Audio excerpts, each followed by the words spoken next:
Друзья, всем привет! Это канал Матрешка с поварешкой. Спасибо огромное, что вы нас смотрите. У нас сегодня будут мини-багеты с наполнением. Начинка может быть любой, а у нас будут с сыром и ветчиной. Сначала приготовим тесто. Делается оно очень-очень просто. Вливаем в глубокую миску 400 мл теплой воды, обязательно теплой, градусов 35. Добавляем столовую ложку сахарного песка и 8 грамм сухих быстродействующих дрожжей. И все хорошо перемешиваем до растворения.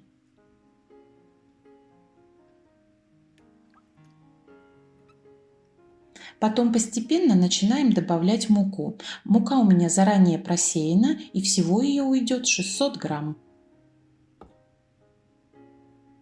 Сразу всю муку не добавляем, частями, и перемешиваем сначала лопаткой до тех пор, пока это делать удобно.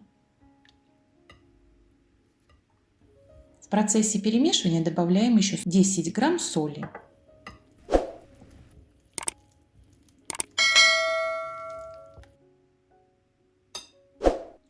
Муки сначала мы добавляем, где-то, наверное, 2/3 от общего количества. И когда такое вот тесто становится уже тугим, становится тяжело мешать лопаткой, добавляем 30 мл растительного масла, любого. У меня обычное подсолнечное, хорошо оливковое подойдет. Еще раз все хорошо перемешиваем. И оставшуюся муку, вот здесь я не знаю сколько, примерно грамм 150, я высыпаю на стол. И в эту муку перекладывают это уже трудно мешаемое тесто. Конечно, можно месить и в миске, но это вот очень неудобно. На столе делать это гораздо удобнее. И все это хорошенько вымешиваем. Сначала может показаться много муки, потом мало, но не переживайте, здесь все как надо будет. Хорошенько все вымешиваем, собираем муку.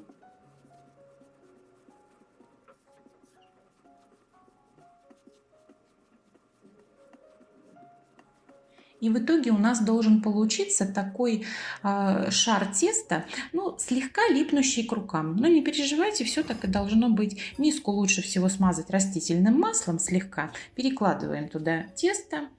Сверху его можно тоже смазать растительным маслом. И накрываем это все крышкой или пищевой пленкой. И потом еще накрываем полотенцем и ставим в теплое место, чтобы тесто поднялось. В холодное время года я обычно ставлю около батареи на табуретку. И если все сделали правильно, дрожжи хорошие, вымесили хорошо, то тесто поднимается очень быстро. У меня ушло 35 минут.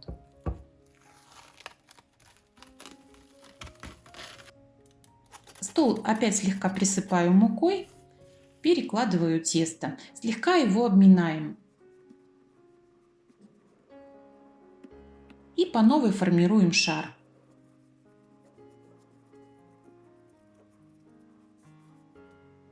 Теперь делим тесто на примерно одинаковые 8 частей.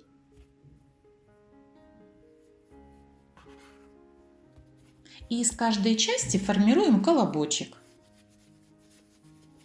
Складываем колобки на столе, присыпанной мукой.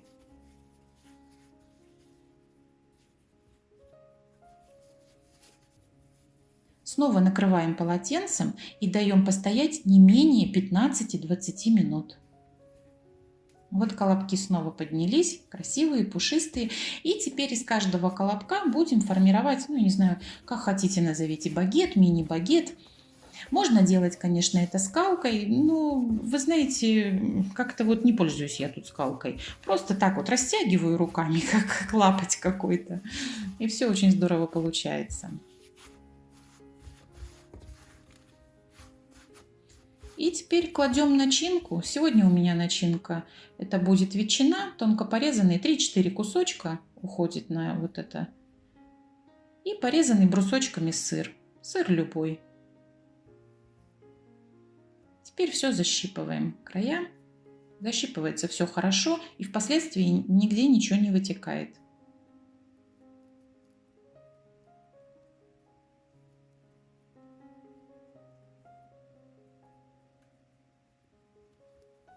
И получаются вот такие мини-багеты. Формируем их 8 штук Перекладываем на пергаментную бумагу, присыпанную мукой. И снова накрываем полотенцем. И опять не менее 15-20 минут. У пекарей этот процесс называется расстойкой. И нельзя его игнорировать. Обязательно нужно это сделать.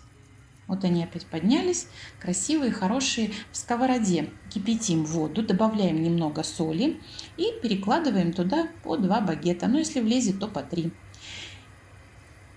И держим так, ну, где-то секунд 30 с одной стороны.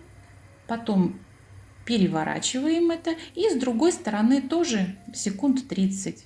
И в общей сложности вот так купаем в кипятке эти будущие багеты, ну, где-то около минуты, ну, 1,5 минуты. Вот так. С помощью шумовки и лопатки достаем и перекладываем уже на противень, застеленный пергаментной бумагой. Мукой здесь присыпать уже не нужно.